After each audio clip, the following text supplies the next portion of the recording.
Welcome to Pete and Hannah's Watch List. I'm your host, Pete Mitchell. I'm here with my great co-host, Hannah. Hello, people. Hannah, Yes. we're here today for What's Next? Yep. The show where we help you figure out what to watch next. On That's today's show, we're going to review some movies. Uh-huh. Something different. That's Captain America Brave New World, Yes. Bridget Jones Mad About the Boy, Uh-huh. Heart Size. Whoa. Great show. But before we begin, let us tell the viewers and the listeners what they should do. Could you, pretty please, leave a like and subscribe to the channel? Subscribe. Leave a comment down below your feedback on this show, thoughts, feelings, questions, all that in the comments below. Tell us your thoughts. Hit the notification button and you'll get great content like this one. That's right. Including, we were on another person's podcast. That's right. And it was Wilkie's Movies and Music, the movie club. And we talked about all things conspiracy theories about Far Lap. It's real, people. It's real. Delightful time. Check out later in the week. There's a podcast episode that will drop on our bonus feed on Pete and Hannah's Watch List. Yesterday, we also did a show about Doctor Strangelove, or how I learned to love the bomb. It's a great show. It was awesome. You could say it was the bomb. Well, you're really going hard. But we're doing What's Next right now. That's right. And then tomorrow we're doing movie news, and we continue our recap of the Best Picture nominees leading up to the Oscars in March. Mm-hmm. But let's get on to today's show. Hannah. Yep. Let's start off with Captain America Brave New World. Captain America works to uncover a plot to take down President Thunderbolt, played by Harrison Ford. Anthony Mackie is the new Captain America. Denny Ramirez, we saw him as Fanboy in Top Gun Maverick. Top Gun Maverick. This movie is directed by Julius Onah, who did Cloverfield Paradox. Reasons to see this. This is a new twist on Captain America, and all I can say is when Captain America fights Red Hulk, I'm there for it. I think a lot of the fight scenes, Captain America specifically, like Sam's, has a unique fighting style that's really interesting to see. And it's really fun because, yeah, he has use of his wings. He's got the shield. He has this a suit of vibranium, so it's interesting, and I really love that.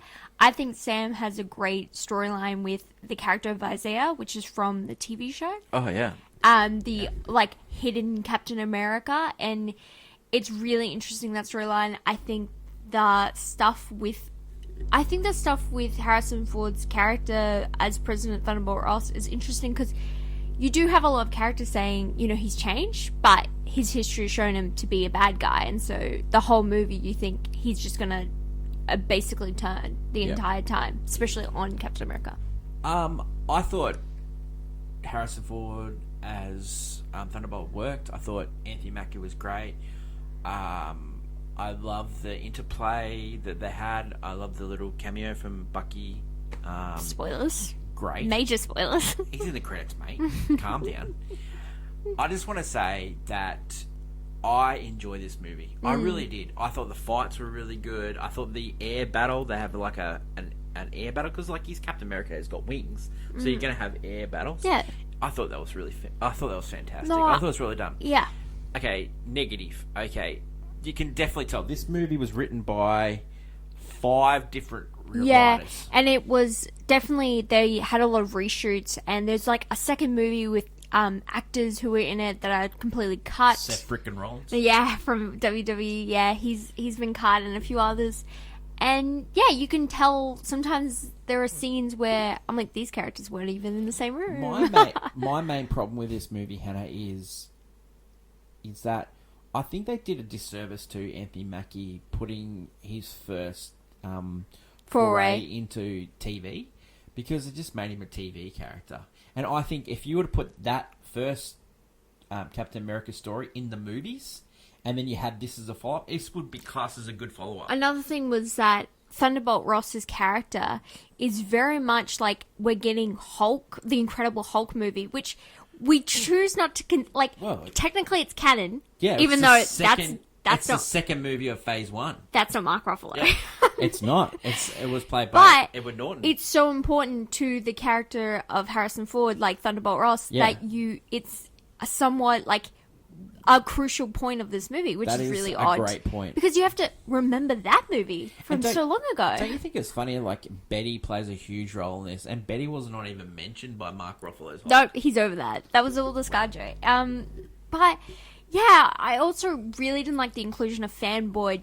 The character, new Falcon, who played the new Falcon, his sidekick, because I feel like we've seen Sam play sidekick, we've seen him play buddy with Bucky, and so it would really great to just see him be Captain America and really go on his own force. And I just don't need another character I have to, worry about in a situation, because there's so much on him because he's just a man. He's not a super soldier. I love that though. And that's interesting. Yeah. Why have another person who's also not a super soldier working alongside him? Yeah, and I don't mind a guy behind the chair, but yeah. I had a problem with it because like Captain America didn't look out for Sam and or Bucky. Yeah, no. Or Scar or Black Widow. He was just letting them do their thing. Sam's really caring about. Yeah, because he's worried. I know, but it's like, I know weird. Sam's been in that position, but Sam took the lead. Yeah. So a lot of people said this movie was successful. I don't know, like $192 million worldwide. Is that successful in the first week? Technically, that would be. I would say so. And people don't consider that for the Marvel. discourse of this movie, like a lot of people being negative and just negative for the sake of negative, like, oh, this movie is boring. Like, well, be a bit more creative in your it's not retort, don't you? I think the pacing's a little off sometimes in this movie. I find the secret villain reveal to be quite meh. But like, I think another thing that this movie had was a big disservice was the fact that you knew that Red Hulk was going to be it. If you had Red Hulk as a surprise in this movie, it would have blown people's minds. It would have blown people's minds. The way they detail this movie is really interesting about the Red Hulk. But, you got to have, I guess, marketing-wise, it makes sense because... Captain America flying is not good enough marketing. No, you need to have... Who's the big bad? Because in the movie, they're hiding it the entire time. Well, Giancarlo Esposito's in the trailer, but he's not the big bad. Yeah, but when you watch the movie, the dead giveaway for Red Hulk is 1 in the trailer and 2 in the poster. Like, what were they thinking? But no, another thing would be just where you would see him, because the movie builds up, and it's only going to happen in one place. If you saw him turn a Red Hulk earlier, or if in the trailer you did not know when he turned into the Red Hulk, it would have been more interesting. The film. Yeah, it tries to be quite secretive with its information. However, we all know what's going in, so it feels played by the numbers. Are we getting to a point where you've got to remember that we expect too much of Marvel? Yeah, and because like comic book movies were for kids and teenagers, and adults like early teenagers, like 13, 14, like a 13 or 14-year-old, like that was. When I was a kid, 13, 14, Marvel. That was when Marvel was... Yeah, like I loved X-Men. That was when I was 13, 14. 2008, I was 8 when Iron Man came out. But I'm saying... No, X-Men 9 out of the cartoon. Yeah. It was huge. But I'm saying my life. that's the same as Marvel was... That's how big it was. What I'm saying is adults are critiquing this movie, but maybe this movie's just for kids. I think... a problem lies in the fact that they're putting too much weight in their movies. Yeah. When they used to be like, you could just watch one and never have to watch another one. Yeah, well, there's a lot of shared universes here. I don't mind. Hulk, I didn't mind the backdrop of using like the stupid Eternals thing, because you don't really need to watch Eternals to like. There's a giant weird space rock thing that they're trying to grab space metal from, right? No, that's cool, but I don't need to watch Eternals to know what that is, but. Then there's the stuff about Incredible Hulk that it feels like I should have watched Incredible Hulk. I haven't seen it. I don't think you need it. Yeah, but I haven't seen it in years. But there is you don't need it, but there is still like that guy. Also with Thunderbolt Ross, like he's been like he was in Civil War, played by a different actor. He's dead. Yes. Sorry, weird. Played by a different actor. Civil War, like he put Sam in the raft. He made him a fugitive, a criminal, and that's not even a tension between them. I feel like it's more like I don't know. Well, there's a little bit of like, we've had discourse in the Discourse past. yeah. Yeah, and that's what I mean. I'm like, characters are saying, "Oh, he's Yeah. changed," but we don't get to enjoy What or happened feel to- that. You know, another thing that's not explored in this, but maybe it doesn't need to be. But what happened to Thunderbolt Ross in the blip? Did he blip? Did he disappear? No one, they don't bring that up No, because bring that again, up. you don't want to because that's too much information. Oh, You have to no, write like, this. I think everyone knows about the blip. Yeah, but it's, Okay. Yeah. So the good thing, The most important thing is the action is people there. should watch. Should they watch? Yeah, I think that they should. Do you want to see Anthony Mackie, Sam, Captain as America. Captain America again? yeah. I do. I do too. This movie made me. I can't wait for the Avengers. There is like again when you're talking about the massive fight he has with Red Hulk at the end of this film, Oh, it's so plausible. I think. he just exudes Captain America. Yeah, I think he does. He does. He's charming but different. You can feel that He's clever. he's clever, and he Yeah. also, It's an underrated quality of Captain America that, like, Captain America's clever. but also Captain America is all about fighting bullies. yeah. That's his MO. That was Steve Rogers' MO. Yeah. And it's interesting. I want to Sam's know MO. Sam's definite MO, and it's Yeah. about helping people. Yeah. And he's about uncovering the truth. I think he is about truth. Love it. Not the Superman way, but Well, I think Captain America was that until Bucky, he had to, cover that up. He covered that up. he killed covered my that up. mom. What are you going to give this as a rating, Hannah? I don't know. It falls in between like a golf clap or I played on my phone, just because some of the writing falls flat, and again the whole build up of this movie falls flat because going into it what happens. So I'll give it a golf clap because the action scenes are pretty cool. I think the action and some of the acting in this movie from Anthony Mackie, can't remember the actor's name who Harrison played Ford. Isaiah, and Harrison Ford are all really good and strong in this movie. Yep. And yeah, Carl Lumbly, he was from Alias. yeah. Yep. He was great in that, and he's great in this as well. Captain America: Brave New World is a golf clap from us, and it is a recommended watch. Where the people are crazy who actually like the movie, Yeah, we're on a boat here. Yep.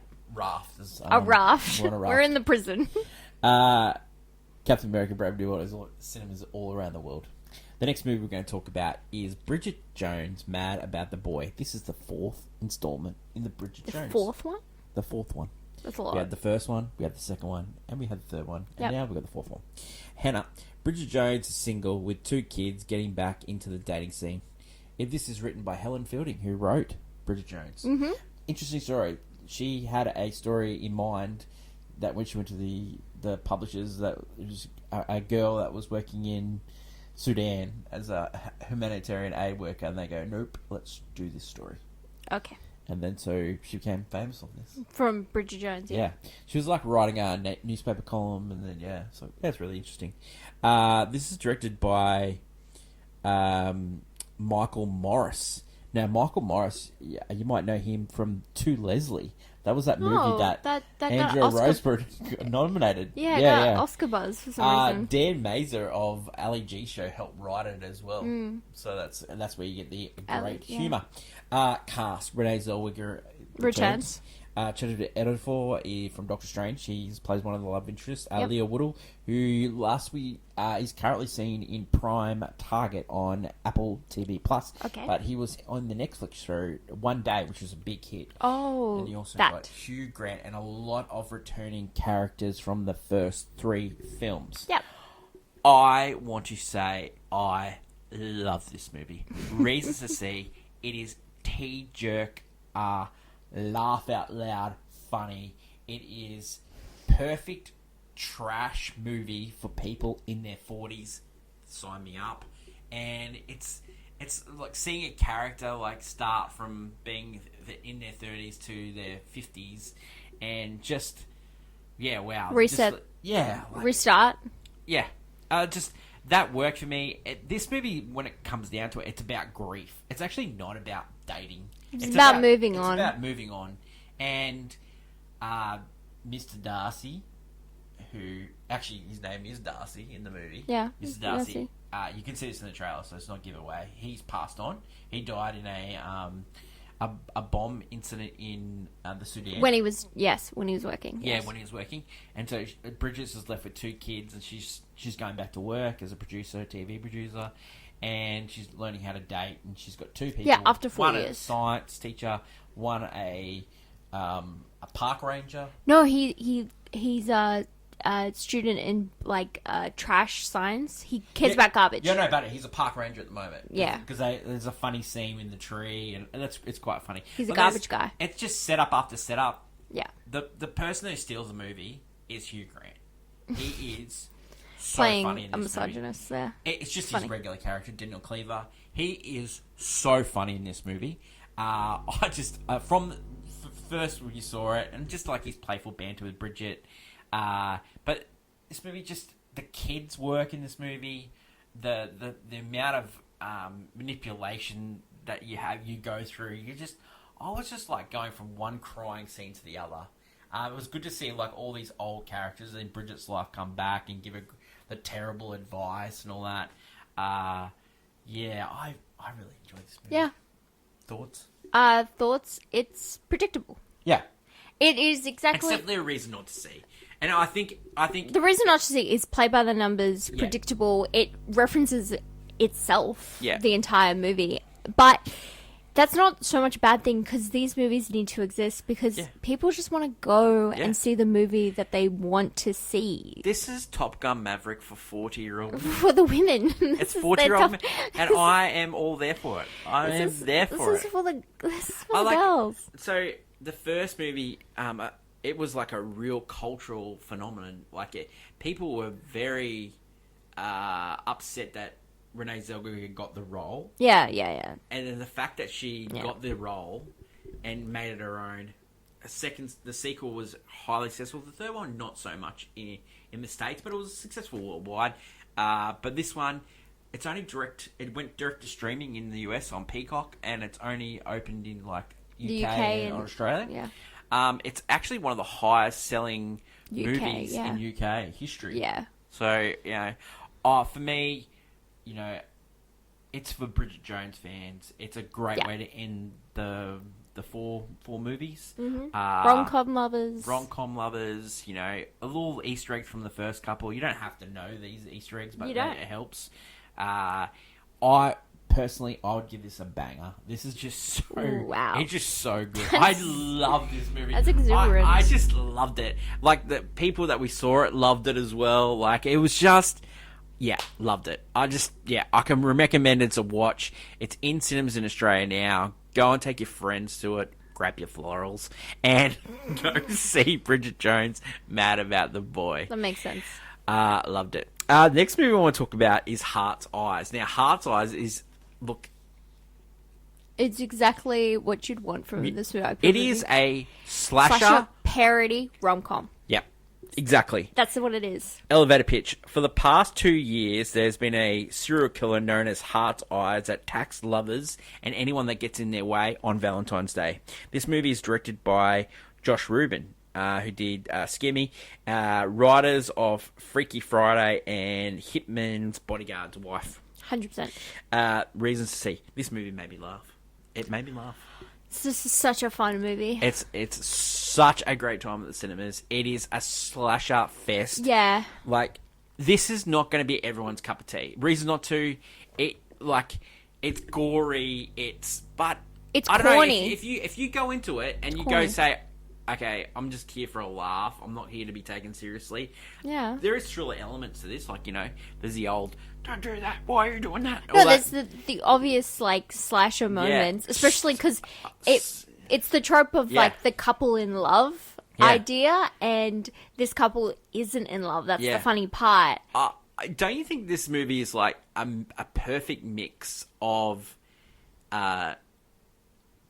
Scream, Yeah. scary movie, Yeah, well, mixed yeah. in with one of those great rom-coms like How to Lose a Guy in 10 Days. Like, you know what? Or like Speed, because like Oh, they're yes. they're fighting for their life, but 100%. also kind of falling in love at the same time. Love it. That's the thing. Speed, underrated rom-com. Underrated. That's what I underrated rom-com mean. Speed. So I find this movie so enjoyable. I'm not the biggest fan of slashers, but I was actually love... surprised when you said, "Oh, I want to go see this movie." Yeah, but I love. I think because I grew up with Scary Movie, I love parody jokes. Yeah. Especially like parody slashers.